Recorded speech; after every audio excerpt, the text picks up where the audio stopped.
Hello বন্ধুরা, সবাই কেমন আছেন? আশা করি প্রত্যেকেই ভালো আছেন। অন্নপূর্ণা ভাণ্ডারের টাকা আগামী বুধবারই অ্যাকাউন্টে ঢুকতে চলেছে মহিলাদের। অন্নপূর্ণা ভাণ্ডারের ৩,০০০ টাকা আগামী বুধবার আপনাদের প্রত্যেকের মহিলাদের যারা আবেদন করেছেন প্রত্যেকের অ্যাকাউন্টে টাকা কিন্তু ঢুকে যাবে। তো ইতিমধ্যে যে প্রতিবেদন পেয়েছি সেখানে আমরা সম্পূর্ণ বিস্তারিত তথ্য আপনাদেরকে জানাবো। অন্নপূর্ণা ভাণ্ডার নিয়ে ইতিমধ্যেই জানানো হয়েছে টাকা কবে দেওয়া হবে, কোন মহিলারা পেতে চলেছেন এবং কারা টাকা পাবেন না এবং কারা পুলিশের কাছে গ্রেপ্তার হতে পারেন। তো বলা হয়েছে, দেখছেন যে আগামী বুধবার অন্নপূর্ণা যোজনার প্রথম পর্যায়ের টাকা উপভোক্তাদের ব্যাংক অ্যাকাউন্টে ট্রান্সফার করা হবে। জানানো হয়েছে যে বুধবারেই এই অ্যাকাউন্টের টাকা কিন্তু ট্রান্সফার করা হবে, মানে আর একদিন পরেই। এবার শনিবার সকালে বিধাননগর মহকুমা হাসপাতালে এক অনুষ্ঠানে এই কথা জানিয়েছেন মুখ্যমন্ত্রী শুভেন্দু অধিকারী। রাজ্যবাসীকে আশ্বস্ত করে তিনি বলেন, আপনারা কেউ বিচলিত হবেন না, বিভ্রান্ত হবেন না, গুজবে কানও দেবেন না।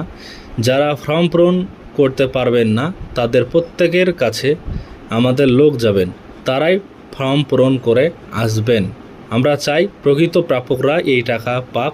জনগণের টাকা যাতে কোনো অভারতীয় পেতে না পারে তা নিশ্চিত করতে যথেষ্ট সচেষ্ট।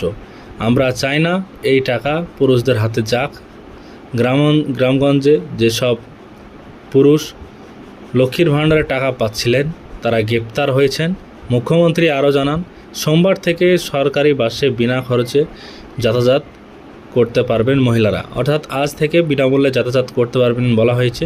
সে মতো আজ থেকে কিন্তু বিনামূল্যে যাতায়াত করতে শুরুও করেছে অনেক মহিলাই। আগামী 22শে জুন রাজ্য বাজেটে সাধারণ মানুষের আরও প্রত্যাশা পূরণ হবে বলে জানিয়েছেন তিনি। অর্থাৎ রাজ্য বাজেটে বেশ কিছু ঘোষণা হবে এবং সেই ঘোষণাতে সাধারণ মানুষের প্রত্যাশা পূরণও হবে। এদিকে অন্নপূর্ণা ভাণ্ডার ফর্ম বিতরণ ও জমা নেওয়ার প্রক্রিয়ায় রেশন ডিলারদেরও যুক্ত করা হচ্ছে। অর্থাৎ ফর্ম বিতরণ এবং জমা নেওয়া এক্ষেত্রে রেশন ডিলারদের এই কাজে লাগানো হচ্ছে। খাদ্য দপ্তর এ বিষয়ে কোনো বিজ্ঞপ্তি জারি করেনি, কিন্তু দপ্তরের স্থানীয় অফিসের আধিকারিকরা এই প্রক্রিয়ায় ডিলারদের যোগ দেওয়ার জন্য মৌখিকভাবে অনুরোধ করেছেন। উত্তর শহরতলির কয়েকটি পৌরসভা এলাকায় সরকারি আধিকারিকরা শনিবার ছুটির দিনেও ডিলারদের সঙ্গে এ নিয়ে বৈঠক করেছেন। অতিরিক্ত জেলাশাসকরাও বৈঠকে যোগ দেন। জানা গিয়েছে, রেশন ডিলারদের কাছে যে অন্তোদয় গ্রাহকরা আছেন তাদের প্রথমে ফর্ম দিতে বলা হয়েছে। তবে এই প্রক্রিয়ায় রেশন ডিলারদের যুক্ত করার তীব্র আপত্তি জানিয়েছে তাদের সর্বভারতীয় সংগঠন all India fair price shop dealers federation. এ নিয়ে খাদ্য দপ্তরের প্রধান সচিব পারভেজ আহমেদ সিদ্দিককে চিঠি দিয়েছে।